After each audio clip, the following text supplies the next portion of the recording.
साथियों, प्रज्ञा knowledge master की दो सीरीज में आप सभी का स्वागत है, हार्दिक अभिनंदन है। तो अभी हम बात करते हैं अध्याय 5 राज्य मानवाधिकार आयोग की। तो इसमें हम ये समझ लेते हैं कि बहुत ही शॉर्ट में हम आपको बताते हैं। अगर आपने हमारी वीडियो लो सीरीज के देखी हो तो जिसमें हमने मानवाधिकार, हमारा जो मानवाधिकार संरक्षण अधिनियम 1993 है, उसमें हमने ये चीज़ें सब बताई हैं। अध्याय 3 हमने अगर देखा हो तो ना देखा हो तो देख लीजिएगा, जिसमें हमें राष्ट्रीय आयोग जैसा दिया गया वैसे ही राज्य आयोग भी इसमें दिया गया है।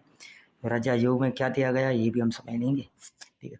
तो इसके लिए हम समझ लेते हैं सीधा सीधा फंडा है कि जो राज्य आयोग में जो चीज़ें दी गई हैं, अधिकांशतः चीज़ें वही आपको राष्ट्रीय आयोग में दी गई, वही राज्य आयोग में भी मानवाधिकार आयोग में दी गई है। तो आपको ये बता देते हैं किस किस धारा को आप देखेंगे एक जैसा है, तो ये बात करते हैं। चलिए, जो धारा 3 है वह धारा 21 के रूप में दी गई है। वहाँ केंद्र सरकार की जगह राज्य आयोग होगा, बस राज्य प्रस्तावित होगा। इसके बाद हमारे पास धारा जो 22 है वह है धारा 4। इसके बाद धारा जो 23 है वो धारा 5 है, बस राष्ट्रपति की जगह राज्यपाल होगा। तो राज्य आयोग की जगह क्या होगा, वो केंद्रीय आयोग या भारत सरकार की जगह क्या होगा, राज्य सरकार, ठीक। इसके बाद जो धारा 24 है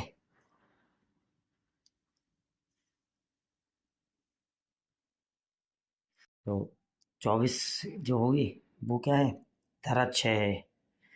धारा जो 25 है वह धारा 7 है, ठीक। जो धारा 26 है वह धारा 8 है। जो धारा 27 है वह है धारा 11 है।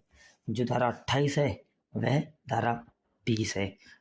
और अब विशेष रूप से लास्ट आता है कि भाई जो हमारी 29 है वह उपबंध राष्ट्रीय आयोग के अधिकारों के जो उपबंध दिए गए वे बताती है धारा किन किन ये सभी धाराएं ये लागू होंगी।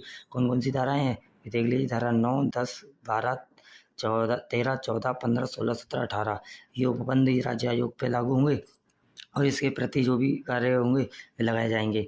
धारा 10 में जो महासचिव नहीं होगा सचिव होगा।